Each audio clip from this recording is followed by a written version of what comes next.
Welcome, community of Anchorage, to another episode of the Anchorage Theatre Community. This is a talk show where we get to meet different performers and actors and designers and directors and everybody who is involved in the theatrical arts here in Anchorage. So it'll take us a long time to get through everybody, so there could be a lot more episodes of this. So we are on the set of Constance and Sinestro in the Cabinet of Screams in Anchorage Community Theater's Studio Theater. But I will fill you in on the information of that play a little bit later. But first things first, we have a guest. Our new guest is a local actor, Maddy Klever. And will you all welcome her, please? Hi, good to see you. Hi, Matt. Come on, have a seat. You were nominated for Best Actress at the Anchorage Press. Have you won that? Or I have don't not. know yet? No, Okay.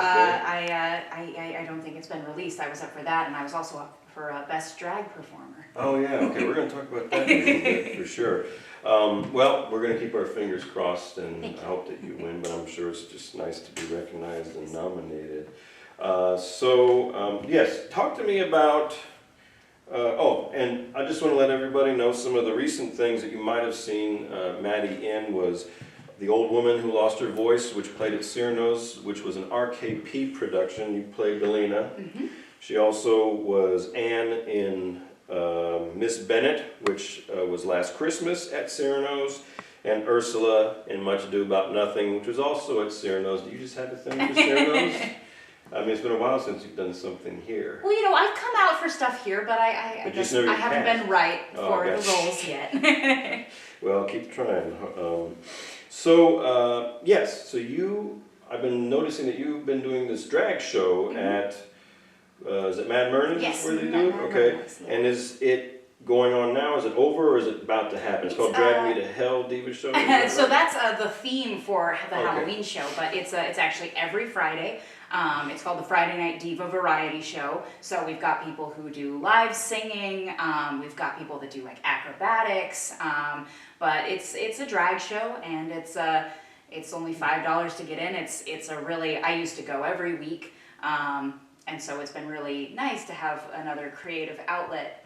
Pretty much every week, if I'm in a slump in terms of doing theater, I can always put something together to get on stage and. So this is interesting. I don't know a ton about the drag shows or drag culture, and I actually was very naive about, I didn't know that a woman could actually do a drag show. And there's a name for that. Is it bio? Yeah, some people do use, some people use the term bio queen, though the push lately has been for just drag queen to be the overall term. Gotcha. Just because Drag queen's a drag queen. Yeah, because at the end of the day, it's more about being a character and maybe playing with gender. You know, last night I performed a song that was sung by a man, and so I looked a little more androgynous than usual. And so, yeah, there's a couple different terms that you can use, but at the end of the day, drag queen works. If you're presenting as a man, it can be drag king. Right, and I've heard that, like, almost like kind of a man can play a masculine man, but with a little bit of a feminine hint, almost like Prince, you know, like Yeah, Prince. yeah. Oh my gosh, manly, yeah, we but have also, a couple like that. Yeah, so was that always the case? Was that like traditionally the drag queen thing, or is that kind of evolved into? I think it's including more evolved. folk? Yeah, I think it's nice. You know, it's always nice to move towards inclusion. But yeah, I think originally it was a lot of it was maybe men dressing up as women, or I think it had roots in Stonewall and some of the trans community, and so it's. I'm probably not the best person to ask about that, but I know that one of the drag queens is going to be putting on a one-person show about drag at the museum. I think sometime this month, Really? So you can always keep an eye out. The new stage at the museum. That's cool. Very cool. So I've never seen a drag show, and I'm assuming that a lot of people who are going to watch this episode, not all, but a lot, have never been to one before. So tell us what they're going to get out of it. What are you going to there to see? I mean, is it like a variety show? Yeah, it's musical, so it's all based in music. Okay. Like I said, a lot of people will, there is some live singing. We've got some amazing singers. I'll even dabble in that every once in a while. And then we've got some that do a lot of gymnastics, you know, flips, splits, wonderful dancers. Wow. My stuff tends to be rooted more in like comedy. My songs are very wordy, so sometimes people, if they've had a couple drinks, are like, "What is this girl doing up there? What is she saying?" So it's all across the board, but it's just a really nice, cheap way to spend a Friday. And there's the nice big ballroom at Myrna's, and so you can get in, get a drink, settle in, and then it typically runs from about 9-ish to about midnight-ish, and so people flow in and out. But there's a whole range, like I said, of all gender presentations and all different kinds of shows. And you must enjoy doing it. Mm-hmm. Yeah, it's different because growing up doing theater, I've been so used to, you know, this is the script that somebody else wrote, and then the director is going to tell me what to do. This is the first thing that's just, it's you. I pick my songs, I pick my costumes, I pick everything that I'm going to be presenting on stage. Really fun. So it's also intimidating because there's not a veil. You know, you can't blame it on anybody else if it flops. Yeah. You know, you have to say like, oh, these were the choices that I made and they didn't work. But also, you know, if I enjoyed it, then what else really matters? That's fun. Well, folks, I'm actually interested in seeing you perform in one of these now. Folks, so come check out Maddy at the, what's the show called? Friday Night Diva Variety Show, Mad Myrna's. And what time is it? Every Friday at 9 p.m. And it runs like several hours in the night? Yeah, mm-hmm. So you can always phase in and out, but yeah, it's like sometimes it starts a little late and then ends 11, 12-ish. All right, folks, give it a shot. You may say, you know, hey, I've been to a drag show in my life. Cool. We were voted the best drag show in the country. Get out of here. Yeah, and we were reviewed in a magazine, and then I think that Mad Myrna has popped up as the best drag bar in the country on a couple of like BuzzFeed. My gosh. Yeah, so it's Alaska. because there's not a lot of I think there's not a lot of shows that you'll find. There's a lot of great performers around the world, but it's rare that you have kind of a cohesive group that performs together and you know, has that bond, rather than freelancing, which a lot of performers in the lower 48 do. Oh, I see. So that's kind of how we stand out, is we're got the community thing going. I Yeah. mean, it's kind of hard. I mean, you know, to not do the community thing in our little isolated bowl of the town. Yes. You know, even though it gets bigger and bigger, but people do like to work together. So that's cool. It's the same thing there. So I first met you, I believe, when I had just come back in town. I was back in town for a couple of years, and I started up at ACT again. And the first show when I got hired that was going on was William Minge's Bus Stop, right? And you played Elma Duckworth. Yes, that's right. I didn't even remember that. Oh yeah, I always remember Duckworth, which was kind of special for me because I directed the show in 2004. Oh, okay. When it was done here, it was one of the first shows that was done in our new studio theater, and it was actually my first like big full-length play that I ever directed in my life. And I loved the play. I loved doing it, and ACT extended it for like the rest of the year. So I had.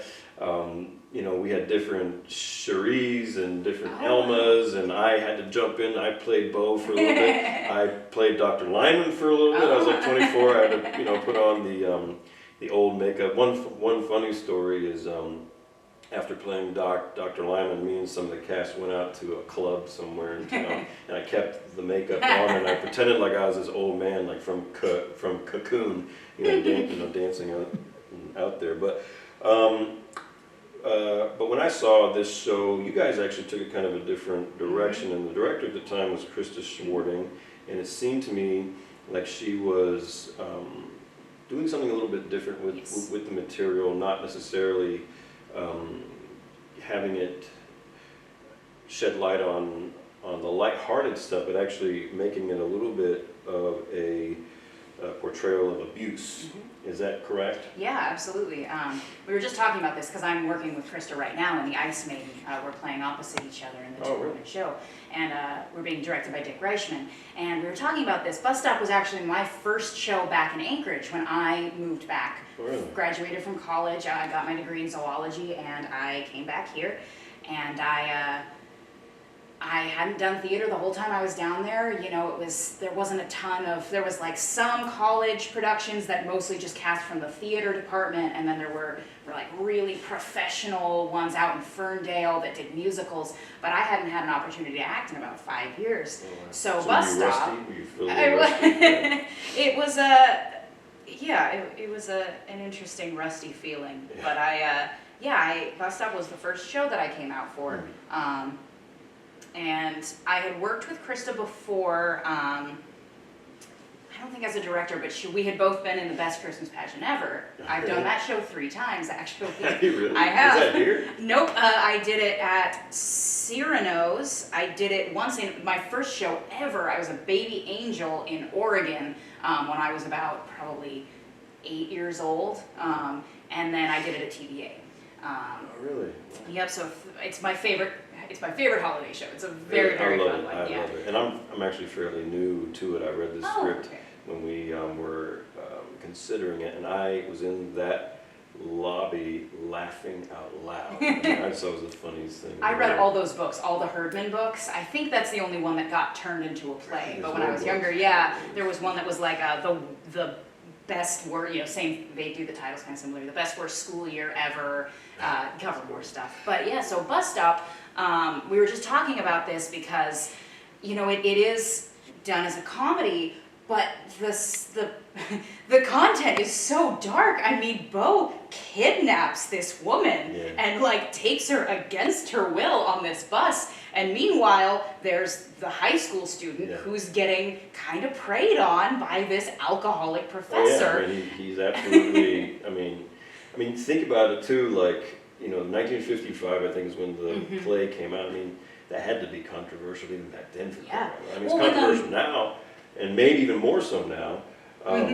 But back then, I mean, what a crazy scenario to put together for a 1950s audience. Because when the film came out, they pretty much eliminated the professor high school student storyline, which maybe it wouldn't have gotten past the censors. They were like, it's going to be more lighthearted if Marilyn Monroe is just, being on screen and doing her thing. So, so the way that I think Dick phrased it in a way that made me think about this, which is, as a director, sometimes you don't have to look at a script and say, what did they mean when they wrote this? But you can look at it and say, how would I have meant it if I had written this? Well, and I agree with that, and I know some people are just like, no, like very legalistic, and like, no, it has to be what this is. No, but I think, listen, if these people did not want other people's artistic input, they should never have published their play. Exactly. They should have made it only for them to direct over and over and over again. But you're going to put art in the hands of other artists. They're going to make out, without changing lines and stuff, but make out what they want. The way you played Elma, though, she's typically played as this naive girl and maybe a little bit insecure and a little bit flattered that this, very smart professor, I think Jay Burns played him, who she's like, oh, he's so smart and all this kind of stuff.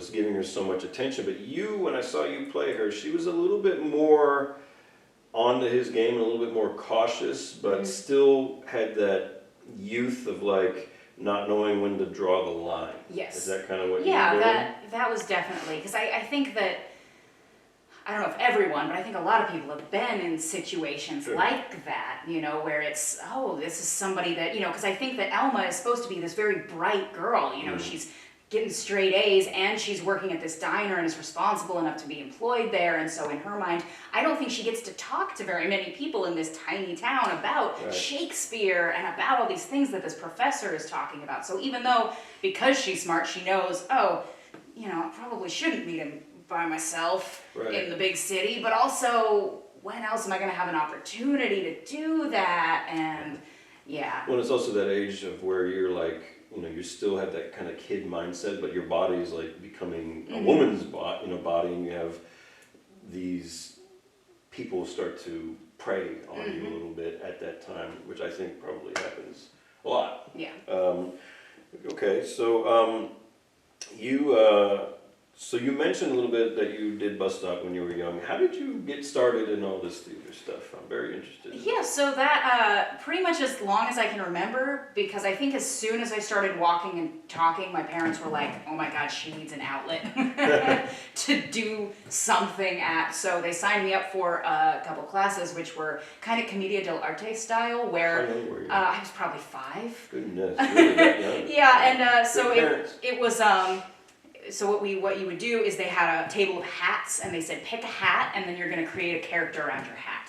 So my first hat was a tiara, and I was a princess because I know what I'm about.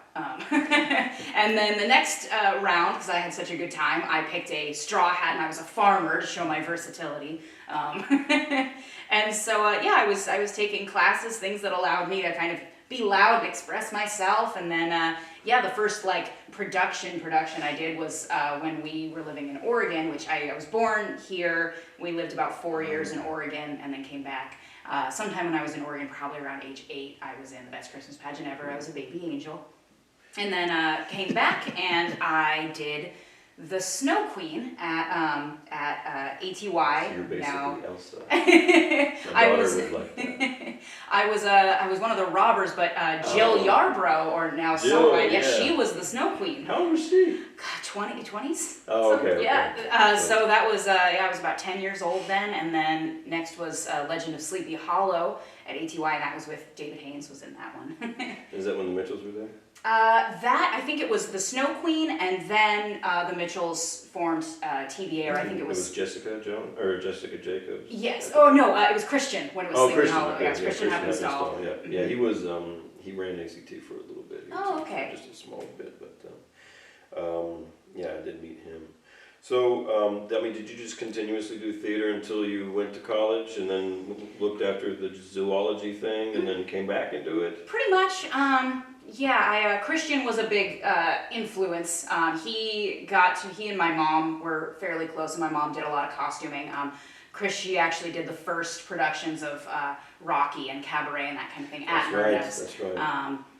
And so I got to kind of peek in and see, and you know, my mom knows how to find all the shoes for men's feet that are high heels anytime someone tries to challenge about that. Wow.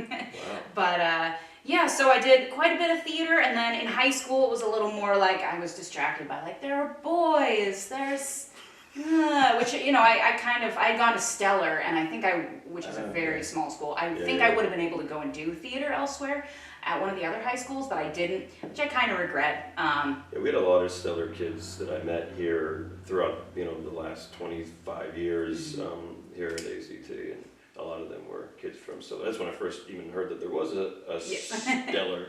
But, so, what was I going to ask you next? There's something about what you had just mentioned. I'll go back to it. So, oh yeah. So have you ever been in Rocky before? Yeah, I was Columbia 2 years ago. Columbia. So remind me who she is. So she's the groupie. So there's. Oh yeah. She's the one in love with the really motorcycle squeaky guy. Yes, exactly. Yeah. So I recently watched that movie again. I probably haven't seen it in 20 years, and I forgot how good the music was. Yeah. And Tim Curry, my gosh. He's so good. What the heck? How did that show even? Like, how did it even be anything? I mean, when it came out, right? It was just I know wild. Yeah, I think that it was. I think, and again, this is another one where I'm not the best person to ask because there are a lot of people that are very into the culture. But I think it started off as like a satire of a lot of the kind of campy horror that was going on. That's one of the things I loved about it was like they're making, you know, light of, you know, this of all those B movies. Yeah, exactly. And so it just got that cult following, you know, like so many entertaining Halloween shows. And so it's going on now or soon? Yeah, it's opening next week. They open the same day as my show, Ice Maiden and Rocky both open on the 18th. Okay, so it's the Rocky Horror Show, not picture show. There's a difference. Yes, exactly. Okay. So where, I mean, are you going to continue doing this acting stuff? Do you have a plan? Like, if you don't mind sharing, being a little bit vulnerable, where are you wanting to go with this acting topic stuff? And I know it's kind of an awkward question. I don't like being asked that question because I don't want people to make fun of me if I'm like, well, I want to go to Hollywood, and and they're like, what the hell are you doing here then? Well, actually, in your interview with David, he touched on something that I kind of identify with, and sometimes it can feel embarrassing to vocalize, which is that I just don't really have the ambition to take it somewhere much higher. It's always been the kind of thing where, when I was younger, there were people that were like, this is what I'm gonna do. I'm gonna do whatever it takes, and a lot of them have gone to New York or LA now and are working so hard, and for me, it's always been fun, and I've loved it. And if somebody came up to me on the street and they were like, sign here, you can do this for your life, I would do it. But it's never been you, though. But I don't want to, if I can do that and not suffer tremendously, then that would be cool. I don't know. I love it, and I love doing all of, it's my favorite kind of art, it's my favorite way of working through stuff, expressing myself, all of it, but yeah, it's never been, there were a lot of people that were willing to, starve, do whatever it took, beat down doors, and right on cue. Come here, Gypsy. Hi, Gypsy. So this is what I wanted to talk. This is Gypsy, the theater dog, everyone. Hi, honey. So I got to know you a little bit. I was at one of the ACT volunteer appreciations back when Sarah was the executive director, and you guys seem like you got pretty close. Yeah, Sarah's wonderful. Yeah, and I think you and I felt a connection with you because you're zoology and you're an animal lover, and I am an animal lover too. That's why I have a dog here. But so tell me a little bit about, what are you doing now in that line of work? So currently I manage AK Bark, which is the shop owned by Mark Robicoff. Oh, okay, yeah. So I get to still get to see dogs every day, and their life isn't in my hands, so that can be nice. My thought process, I had always, since I was young, always wanted to do marine biology or something with animals. And my thought process was, making art, doing theater, I can do that without getting a degree in it. Yeah. I can't always necessarily do science and work super hands-on with animals without it. That's fascinating. And you actually have a degree in this? In zoology, yep. Fascinating. Yeah, that's really, really cool. All right, so I would like, I've noticed that you are a self-proclaimed social justice, activist, okay. So, how does that play into the acting and the theater stuff? I guess what I'm asking is, do you want to use acting and theater as a way to bring awareness or to further what you what drives you socially? Yeah, absolutely. And I think that's why positions like the outreach coordinator that you guys have here is so important, because I think that theater should absolutely, it should be for everybody. Getting started so early set me on a path to succeed in life, because through theater I learned tools for communication. I met these wonderful friends who were a little older, but they led me on this, they set me on a really good And you meet path. people that you just never would have met in your normal life. And and like I said, you get to work through things, whatever the issue is, either you're getting to, if it's something completely different than what you're going through, then you get to escape for a little while, or if it reflects what's going on in your current life, then you get to work through it, on stage fully immersed. There's a part in the show that I'm in now where I'm playing an actor, and she talks about how acting is just feeling completely and intensely, and so having an excuse to feel everything that your character or you have is, I think it's so important, and I think that it can further social justice that way. There's that meme that goes around that I like seeing people post that says, the joke is, oh, getting your theater degree is so easy. Okay, Karen, but does your degree require you to stand up at 9 a.m. in front of a room full of people and confront your deepest insecurities? So I think that there's no way for that to not help people and further a lot of different causes. Yeah, it's interesting. People think what is so easy, what they don't do. Yeah. All right, so well, that being said, with the social justice stuff, I mean, have you ever wanted to write or direct or produce? Yeah, oh my gosh. Yes, and I don't. Oh, good. Stealing the spotlight. But I definitely, I always fantasize about, especially when you see when you just see those productions or a film or a show where it's just like it expresses something so perfectly and you can tell that you're seeing a slice of life. And just thinking like, wouldn't it be great if I could put a piece of myself out there in a way that expressed me so perfectly? Yeah, I think that would be great. And I'd done some writing. I actually, one of my first jobs when I turned 18 was I worked with ATY for a couple of summers. And for one, I ended up writing a show with Ernie Piper. It was a retelling of the Persephone myth, and it was. Oh yeah. Okay. But it was, and that was my first time dabbling in like playwriting as opposed to doing NaNoWriMo or some other just fun. Yeah, it's one of those things where, as an adult, you're like, oh yeah, when I had time, I used to sit down and put all those thoughts out there in another outlet. But so you, I want to talk a little bit about one of your roles. So you played Galena in The Old Woman Who Lost Her Voice, which was a play written by local entertainer, educator, Jill Bess. And Jill Bess actually used to be the artistic director here at ACT. And that's really when I first started to meet her, and then her and I acted together in Bus Stop. I got to be the abusive guy. She always has me in these she was in Bus Stop too? Yeah, no, not Bus Stop, I'm sorry. Streetcar Named Desire.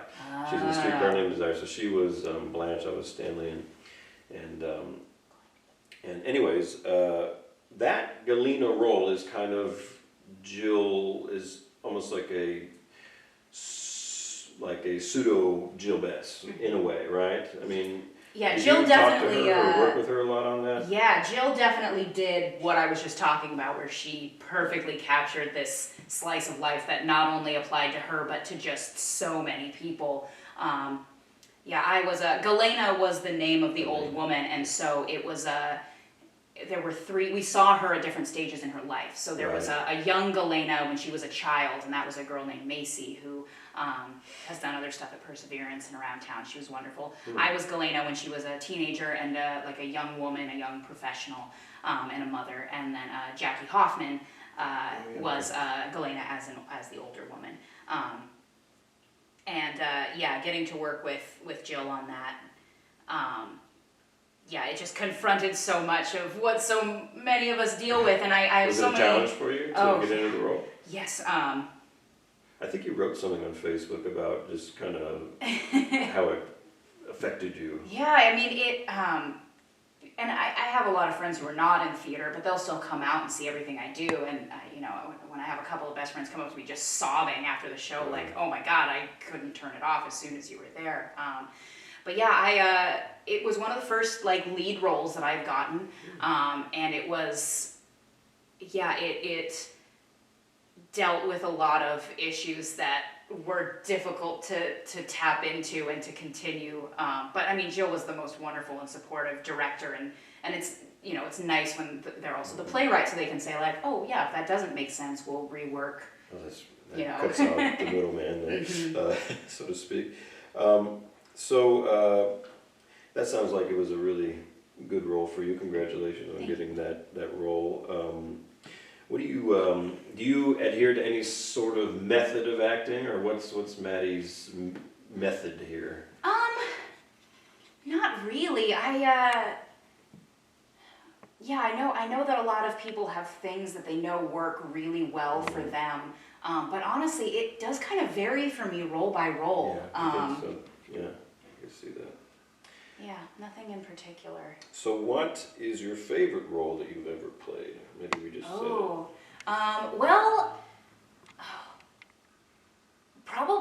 Probably Anne, that last Christmas in Miss Bennett, just because it was one of the first and only villains I've gotten to do. Oh, okay. know that I've succumbed to being typecast too much, but I tend to be, you know, I was the high schooler in one, and then when I was actually in high school, I got cast in other like kind of naive, childish. I was in Shotzi's play Sweet that went up. Oh yeah. Were you in Disenchanted? Mm-mm. Okay, you weren't in No, but yeah, so I kind of ended up being cast in a lot of like happy, you know, stuff that's not too difficult. But yeah, Anne was the first villain that I got to play, and so that was a lot of fun. I hope you try out for more villainous roles. Yes. What is the role? Is there a role that you dying to play out in theater world? Yeah, oh man. Okay, well, I mean, in my like farthest reaches of my wildest fantasies, it would be Galinda in Wicked. Oh, really? Cool. But more realistically, I think it would be so fun to Why don't we just do that at ACT? And you could really. I mean, you could fit that. there's a show called I think it's Exit Pursued by a Bear. And it's actually written by one of the playwrights that wrote Miss Bennett Christmas at Pemberley, Lauren Gunderson, and it's the lead in it is this woman who kind of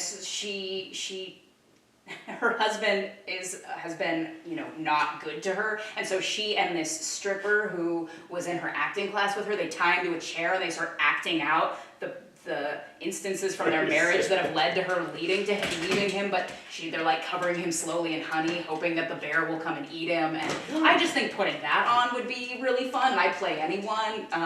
Cool. Well, I just want to look at the script now. You should. It's but at the end of the day, you know, there's roles and there's also like my favorite experiences have usually been when it's a great ensemble. You know, it doesn't always have to be like a big, exciting lead. Even the stuff that's hey, we're smaller. on camera here. Just calm down. So, thank you so much for doing this today. Taking the time out and getting to have more of Anchorage get to know who you are, and I get to know who you are a little bit better. I don't know you too well, but you know, we see each other every once in a while, so it's good. And I'm interested to see more of what you're doing, and I'm glad you're going to come see Constance and Sinestro in the Cabinet of Screams. Real quick though, I'm going to talk a little bit about what else is going on in town. As you said, Rocky Horror Picture Show, and the Rocky Horror Show. The Rocky Horror Show, yep. Do you know when that starts? That's on the 18th. And they sell out pretty quick, right? Yeah, they're mostly sold out now. I think there's only a few shows left. Maybe you'll wait at the door, they'll squeeze you in. Yeah, a friend of mine was in that, Sierra. Oh, yeah. Mm-hmm. She was in Cassius Clay, that's when I first met her.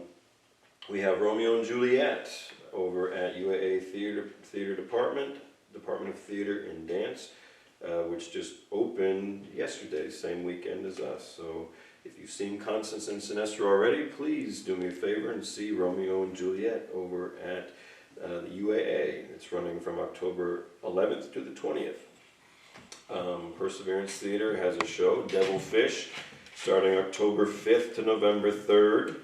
And Cyrano's Theater Company is doing a show by the local playwright, Arlisha Jones, Summerland. And Arlisha, if you're watching, thank you for the butcher shop items that you donated to Constance and Sinestro in the Cabinet of Screams.